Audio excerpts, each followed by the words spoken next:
தெறிக்கவிடும் காரம் நிறம் சுவையை தருகிறது. ஆச்சி மிளகாய் தூள் தெறிக்கவிடும் காரம் நிறம் சுவை. எந்த காரணத்துக்கு கொண்டும் பாஜகவோட திமுகவோட கூட்டணி கிடையாது. அப்ப அதிமுக ஓபன் தானே இருக்கு.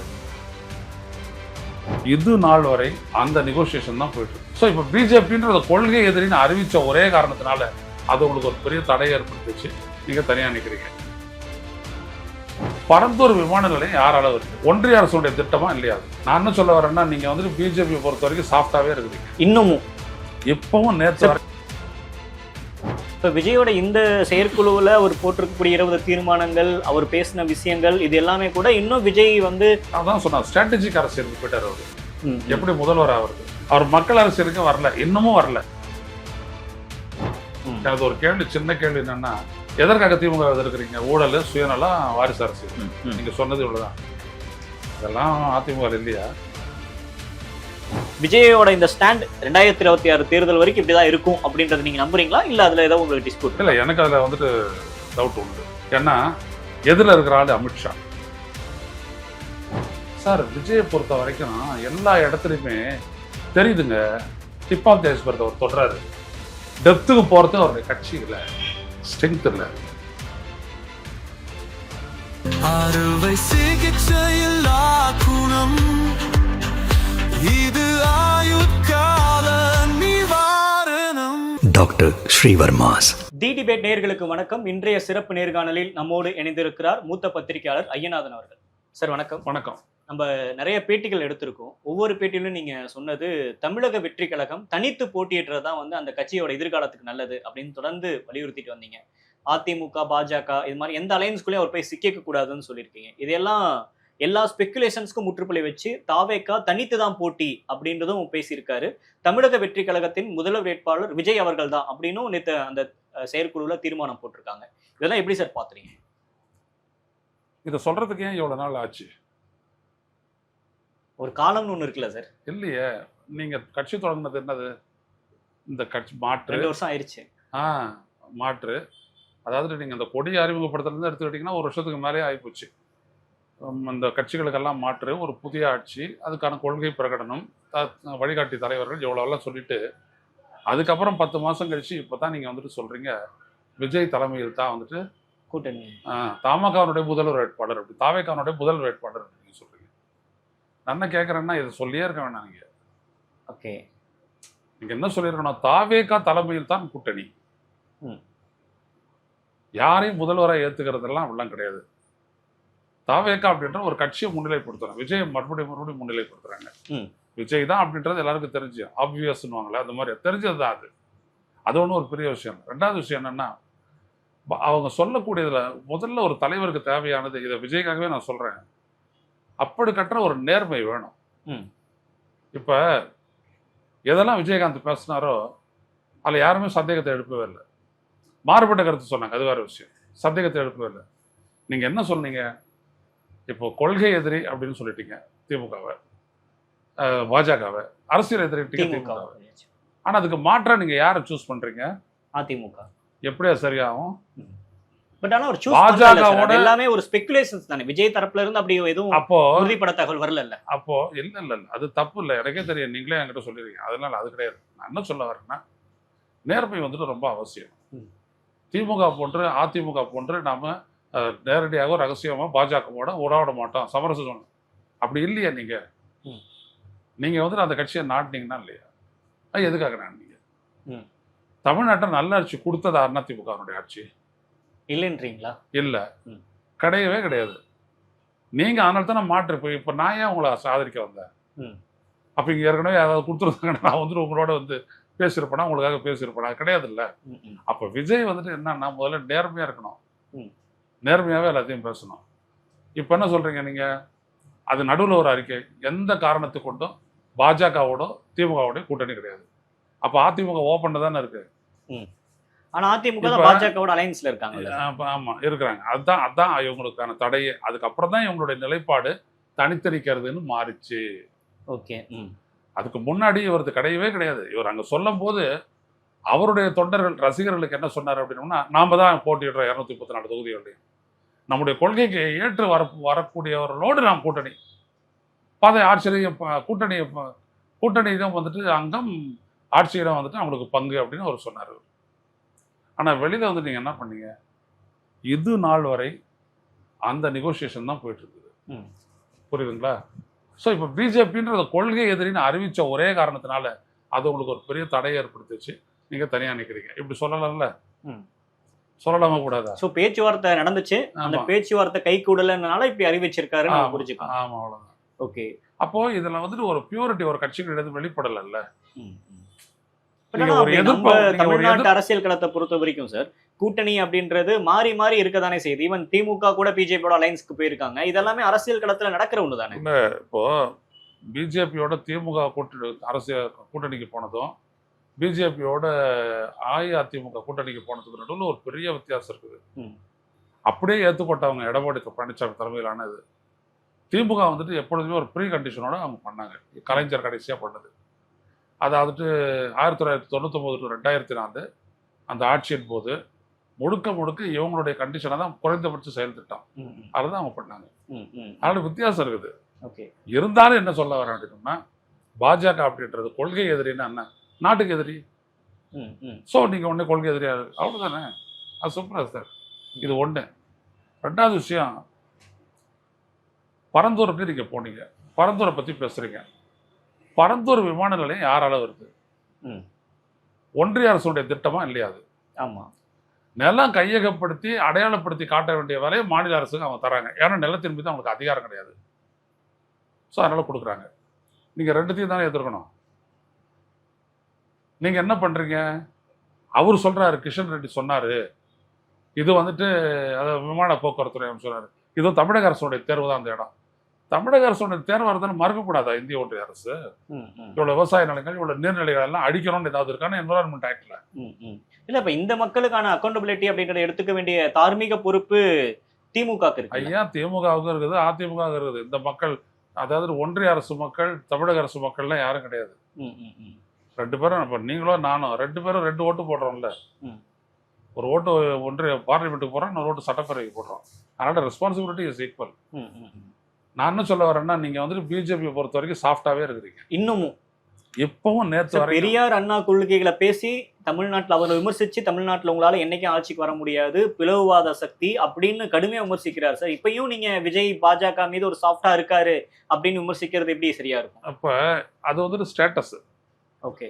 பெரியாரையும் அண்ணாவையும் விமர்சிச்சுட்டு இங்க தமிழ்நாட்டில் உங்களால அரசியல் படி ஜெயிக்க முடியாதுன்றது ஸ்டேட்டஸ். பாஜக சொல்றாரு இல்ல, விஜய் அது விஜய் சொல்ல வேணான்ற. நான் விஜய்க்கு முன்னாடி அதான் இல்ல. ஓகே. இப்ப விஜய் எந்த இடத்துல இதை சொல்லியிருக்கணும் அப்படின்னோம்னா, அந்த மாநாடு நடந்த போது அதை காட்டின மறுநாள் வந்துட்டு எல்லாரும் ரியாக்ட் பண்ணாங்கல்ல. அண்ணாவை தூக்கி போட்டுட்டு அப்புறம் என்ன அண்ணா திமுக அப்படிலாம் பேசுறோம்ல. நீங்க ஏன் அது வரைக்கும் பேசல? அது எவ்வளவு நாள் அதுக்கு ஒரு செயற்குழு கூட்ட வேணுமா? இதெல்லாம் வந்துட்டு விஜய் வந்துட்டு கன்சிடர் பண்ணணும். அரசியலை தான் நான் சொன்னேன், 24/7 அரசியல் இருக்கு. நீங்க உங்களுடைய வசதிக்கு மெதுவா சொன்னா அதை கேட்டுக்க மாட்டாங்க மக்கள். அதுக்குள்ள அந்த கருத்தெல்லாம் போயிடுச்சு. அப்ப என்னன்னா நீங்க ஒரு மாற்றம் வரமாட்டீங்க. ஓகே, இதான் ரொம்ப முக்கியம். இப்ப விஜயோட இந்த செயற்குழுவுல ஒரு போட்டிருக்கக்கூடிய 20 தீர்மானங்கள், அவர் பேசின விஷயங்கள், இது எல்லாமே கூட இன்னும் விஜய் வந்து கிளாரிட்டியா மக்கள்கிட்ட கொண்டு போய் சேர்க்கல. அவரோட ஐடியாலஜி தெளிவின்மை. கரெக்டா சொன்னீங்க பிரதீபா. தான் தெளிவின்மை தான். தெளிவின்மையை தான் வந்துட்டு பிரேக் பண்றது நம்ம முயற்சி பண்ணிட்டு இருந்தோம் நான் பொறுத்த வரைக்கும். ஆனா அவங்க தெளிவு அதான் சொன்னார், ஸ்ட்ராட்டஜிக் அரசியலுக்கு போயிட்டார் அவரு. எப்படி முதல்வர் ஆகுறது? அவர் மக்கள் அரசியலுக்கு வரல, இன்னமும் வரல. ஓகே. மக்கள் அரசியலுக்கு நீங்க வந்தீங்க அப்படின்னா எல்லாமே பாருங்க. நீங்க சொல்றீங்க கச்சத்தீவை குத்தகைக்கு எடுக்கணும்னு. எப்படி அந்த சொல்யூஷன் வந்துட்டு சரியா வரும்? குத்தகைக்கு வேற ஒரு நாட்டுக்கு இன்னொரு நாடு குத்தகை எங்க இருக்குது? அது மாதிரி கச்சத்தீவை பொறுத்த வரைக்கும் திட்ட தெளிவா நீங்க ஏற்கனவே மாநாடு நடந்து முடிஞ்ச உடனே ஒரு செயற்குழு நடந்துச்சு. அதில் கச்சத்தீவு நாங்கள் எழுதி கொடுத்த தீர்மானம் தான். அதில் என்ன சொன்னீங்க? சர்வதேச விதிமுறைகளின்படி எல்லை தாண்டி மீன் பிடிப்பது ஒரு குற்றச்செயலே கிடையாது. எப்படி நீங்கள் வந்து பிடிக்கலாம், எப்படி மீனவர்களை அரெஸ்ட் பண்ணி உள்ள வைக்கலாம், எப்படி அவங்களுக்கு ஃபைன் போடலாம், எப்படி போட்டை சீஸ் பண்ணலாம், இதை வலியுறுத்தணும் நீங்க. ஆனா நீங்க என்ன பண்ணீங்க? வேற ஒன்றத்தை சொல்லிட்டு தட்டி கழிச்சுட்டு போயிட்டே இருக்கீங்க. ஓகே. இன்னும் ஒரு பொலிட்டிஷியன் மூட்ல தான் இருக்காருன்றீங்களா? பொலிட்டிஷியன் ஆகலன்ற டெப்த் தானே பாலிடிக்ஸ். பாலிடிக்ஸ்ன்றது ஒரு டெப்த்.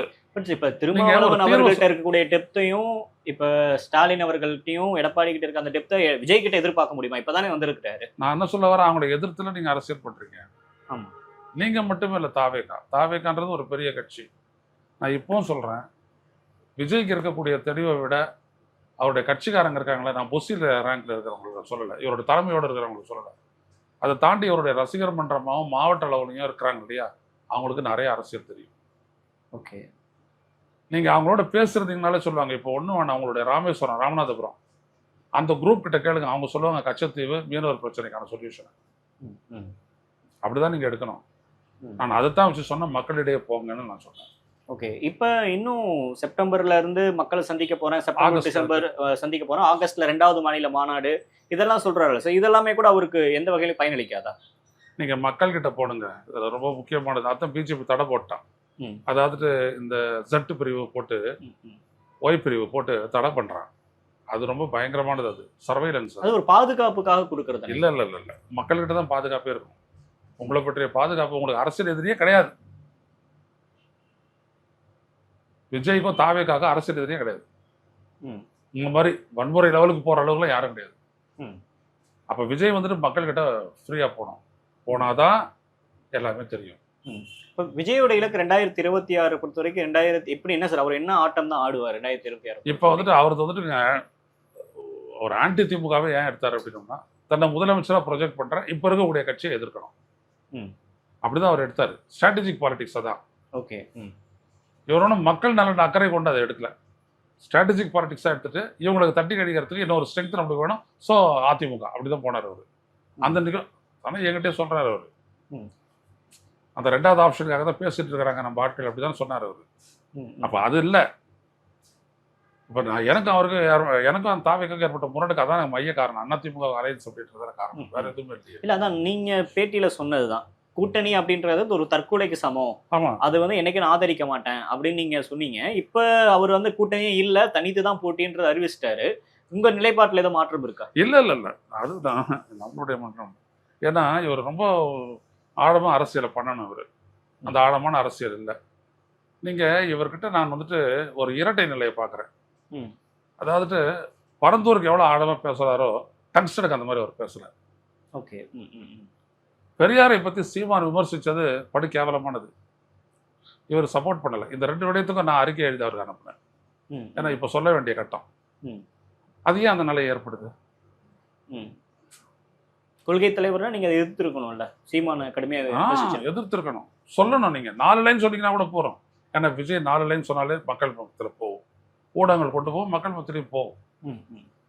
எதையுமே சொல்லாத இருக்கு. அப்போ என்ன ஆகுது அப்படின்னம்னா, ஒரே நேரத்தில் 2 பேரும் எதிர்க்க வேணான்ற ஒரு ஸ்ட்ராட்டஜி வச்சிருப்பாங்கல்ல. அங்க பிஜேபி எதிர்த்துக்கிட்டு இங்க திமுகவை எதிர்த்தது எதுக்கு? பிஜேபி கிட்ட சாஃப்டா இருப்போம், இவங்களை மட்டும் ஸ்ட்ராங்கா எதிர்ப்போம் அப்படின்ற ஒரு ஸ்ட்ராட்டஜிக் பாலிடிக்ஸ் தான் இன்னமும் அவர் போறாங்க. இப்ப நேத்து விஜய் பேசினதுல இருந்து நிறைய பத்திரிகையாளர்கள் ஒவ்வொரு கருத்துக்களை சொல்றாங்க.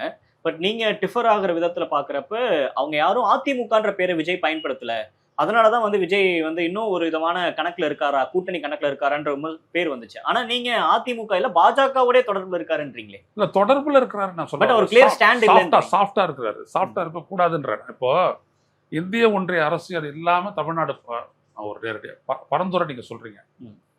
நான் ஹைட்ரோ கார்பன் திட்டங்கள், அணுசக்தி திட்டங்கள் இதுக்கெல்லாம் பத்தி நாங்க போராட்டம் பண்ணோம். Okay, Marakkanam to Rameswaram 600 kilometre மனித சங்கிலி போராட்டம் நாங்க முன்னேறுவது. அதாவது பேரடிப்பு எதிரான பேர் இயக்கம் எல்லா கட்சிகளையும் அழைச்சோம், திமுக உட்பட எல்லாரையும் அழைச்சோம்.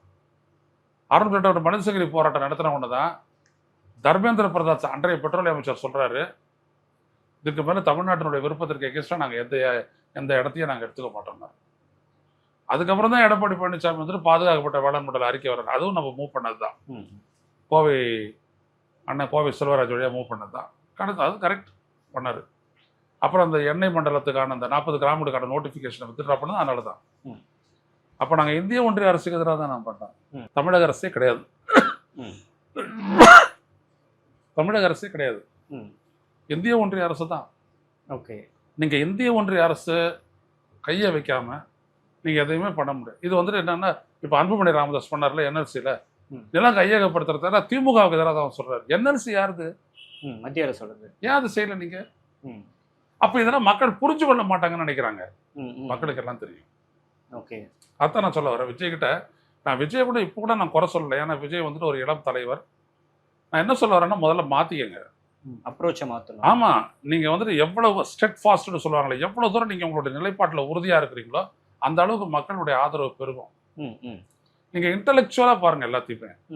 இப்ப ஸ்ட்ராட்டஜிக்காவே நீங்க பாக்குறது ரொம்ப தப்பா போயிடும். திமுகவையும் எதிர்க்கிறாரு, பாஜகவையும் எதிர்க்கிறாரு. சோ நம்மளுக்கு வந்து திமுக வேணாம், பாஜக வேணாம் அப்படின்ற இன்னொரு ஆப்ஷன் யோசிக்கிறவங்களுக்கு விஜய் வந்து ஒரு சரியான தேர்வா இருப்பாரு அப்படின்ற மாதிரி அப்படி ஆகணும்ன்றதுதான் எங்களுடைய விருப்பமே. இல்ல இப்ப வரைக்கும் அந்த இடத்துக்கு வரலையா? எங்களுக்கும் ஸ்ட்ராட்டஜி இருக்குது. நம்ம ஏன் விஜய் பிக்கப் பண்ணோம்? இன்னைக்கு நான் சொல்றேன், அதிமுக பலவீனப்படுற நிலையில அந்த இடத்த பிஜேபி கேப்சர் பண்ணக்கூடாது.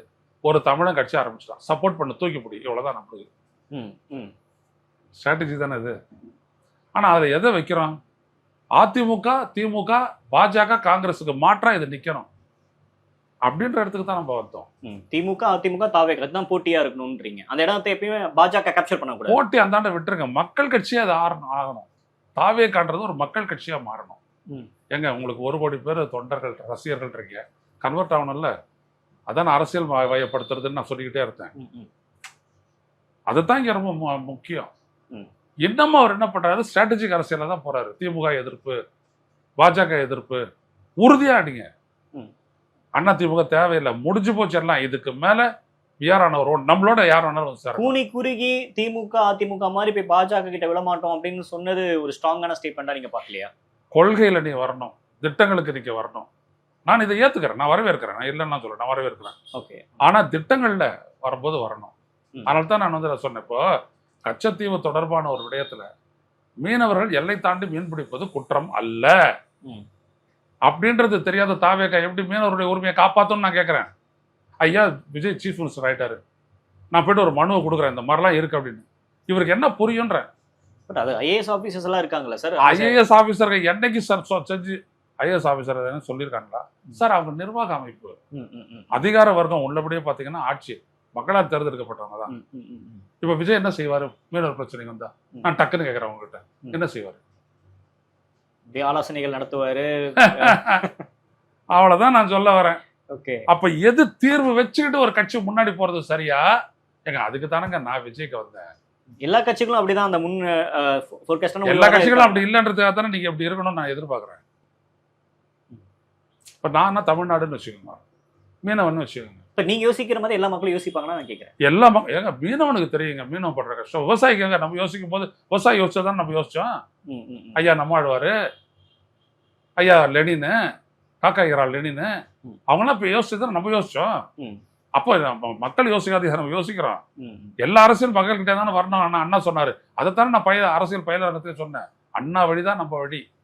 மக்களிடையே போ, மக்களிடையே கத்துக்கோ, மக்களுக்காக பேசு, அவ்வளவுதான் அண்ணா அரசியல். இப்ப இன்னைக்கு எடப்பாடி கே பழனிசாமி அவர்கள் பிரஸ் மீட் பண்றப்ப கூட திமுகவை எதிர்க்கணும் அப்படின்னு ஒத்த கருத்துடையவர்கள் எல்லாருமே எங்க பக்கம் வாங்க, நாங்க அதற்கு வந்து அதை ஆல்வேஸ் வந்து அதை வந்து நாங்க வெல்கம் பண்ணுவோம் அப்படின்ற மாதிரி எடப்பாடி பழனிசாமி அவர்கள் பேசுறாரு. பாஜகவும் இன்னும் அதே டோன்ல தான் வந்து விஜய் வரணும் அப்படின்னு சொல்லிட்டு பேசுறாங்க. இப்ப இந்த ஆப்ஷனுக்கெல்லாம் விஜய் என்ன சார் ஒரு முற்றுப்புள்ளி வச்சுட்டாரா? உங்களுடைய கேள்வியில கடைசி பகுதியில் அந்த ஆப்ஷனுக்கு முற்றுப்புள்ளி வச்சுட்டாரா? ஏன் அந்த ஐயா உங்களுக்கு வந்துச்சு? வச்சுட்டாரான்னு, ஏன்னா நீங்க அப்படிதான் டிகோட் பண்ணீங்க. ஒரு வகையில விஜய் பாஜக சாஃப்ட் கார்னர் இருக்காரு அப்படின்னு. ஆமா, ஏன்னா நீங்க திமுகவை எதிர்க்கிறீங்க. இப்போ இந்த எதிர்ப்பு மட்டுமே உங்களுடைய ஒரே பொலிட்டிக்கல் ஸ்டாண்டா இருந்துச்சு அப்படின்னா, நாளைக்கு திமுகவை ஆட்சியை விட்டு அகற்றணும் அப்படின்ற ஒரு இடத்துக்கு உங்களை தள்ளும் போது நீங்க என்ன பண்ணுவீங்க அப்படின்னா, இந்த 2 பேருடைய கூட்டணிக்கு நீங்க போயிடுவீங்க. அதை சொல்லிட்டு இதையும் தானே சார் சொல்றாரு, கூட்டணி இல்லைன்னு கூட்டணி இல்லைன்னு சொல்லல அவரு, இவங்க 2 பேரோட இல்லைன்றாரு. மறுபடியும் அவர் சொல்லும் போது திமுக பாஜகவோட இல்லைன்றாரு. அப்படியும் அண்ணா திமுக சேர்க்கவே இல்லை அவரு. ஓகே, அண்ணா திமுகன்றதை உச்சரிக்கவே மாட்டேங்கிறாரு அவரு. எனக்கு ஒரு கேள்வி, சின்ன கேள்வி என்னன்னா, எதற்காக திமுக எதிர்க்கிறீங்க? ஊழல், சுயநலம், வாரிசு அரசியல். நீங்க சொன்னது இவ்வளவுதான். இதெல்லாம் அதிமுக இல்லையா? எனக்கும் உங்களுக்கும் 35 வருஷம் வித்தியாசம். அதனால தான் நான் கேட்குறேன். இப்போ விஜய்க்கு வந்துட்டு எல்லாம் தெரிஞ்சிருக்கணும்னு நான் எதிர்பார்க்கல. ஆனா தெரிஞ்ச விஷயம் சரியா தெரிஞ்சிருக்கணும்னு எதிர்பார்க்கிறேன். ஏன்னா நீ இப்போ ஒரு கட்சி, விஜய் அப்படின்றவர் தமிழக வெற்றி கழகம். நான் தான் நடிகர் இந்த கதையெல்லாம் கிடையாது. நீங்க ஷூட்டிங் போனா நடிகன், மக்கள்கிட்ட வந்து தலைவன், இவ்வளவுதான். ஓகே. இப்ப கிரவுண்ட்ல மக்களை பொறுத்த வரைக்கும் விஜய் தனித்து போட்டி தான் அப்படின்றத சொல்லிட்டாரு அப்படின்றது நேற்று அந்த மீட்டிங்க்கு அப்புறம் எல்லாரும் புரிஞ்சுக்கிட்டாங்க சார். அவங்களுடைய பத்திரிகையாளரா நீங்க ஒரு இத்தனை ஆண்டு காலம் அரசியல பாத்திருக்கீங்க, தேர்தல் அரசியல வந்து பாத்திருக்கீங்க. விஜயோட இந்த ஸ்டாண்ட் 2026 தேர்தல் வரைக்கும் இப்படிதான் இருக்கும் அப்படின்றத நீங்க நம்புறீங்களா, இல்ல அதுல ஏதாவது உங்களுக்கு டிஸ்பியூட்? இல்ல, எனக்கு அதுல வந்துட்டு டவுட் உண்டு. டவுட் இருக்கு. ஏன்னா எதிரில் இருக்கிற ஆளு அமித்ஷா, எடப்பாடி கிடையாது. அமித்ஷா தான் எடப்பாடியை நம்புறாரு ஜெயிக்கிறதுக்கு.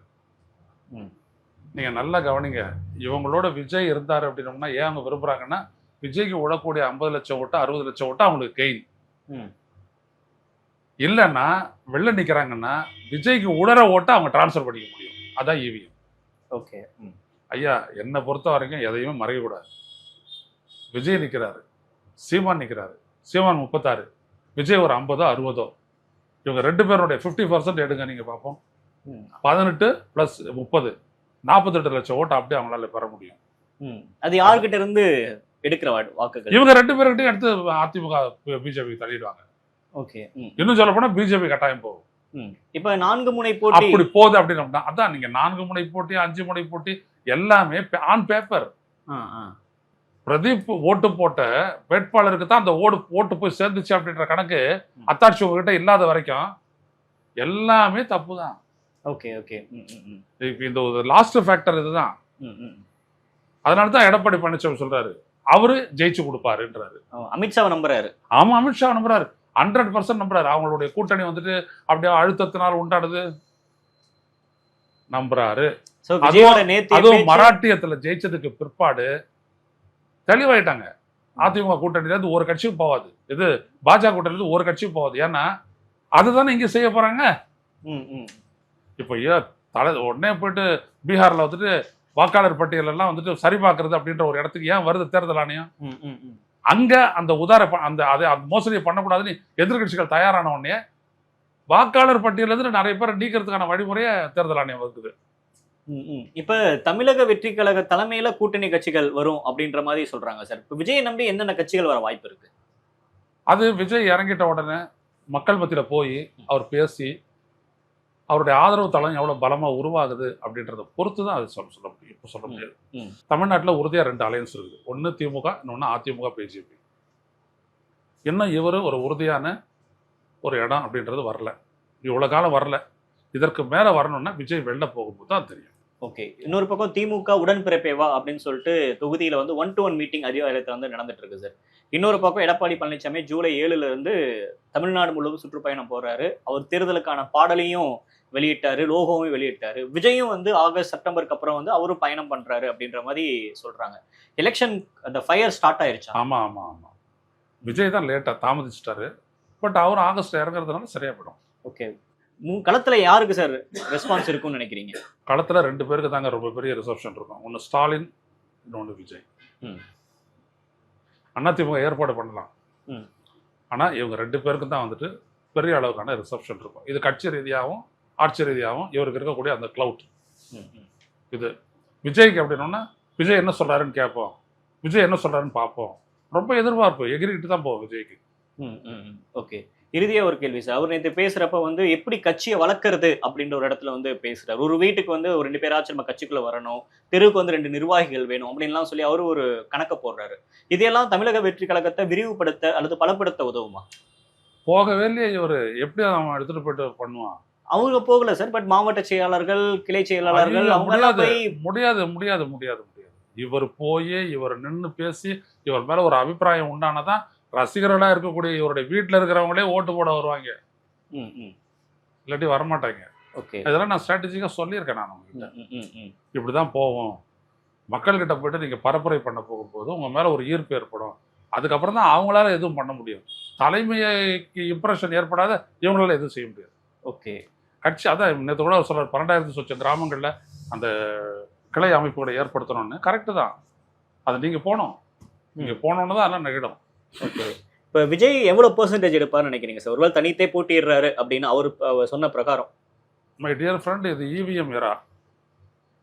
நீங்க எதையுமே நான் சொல்றேன் எடுத்துக்கோங்க, நீங்க எதையுமே நம்ப முடியாது.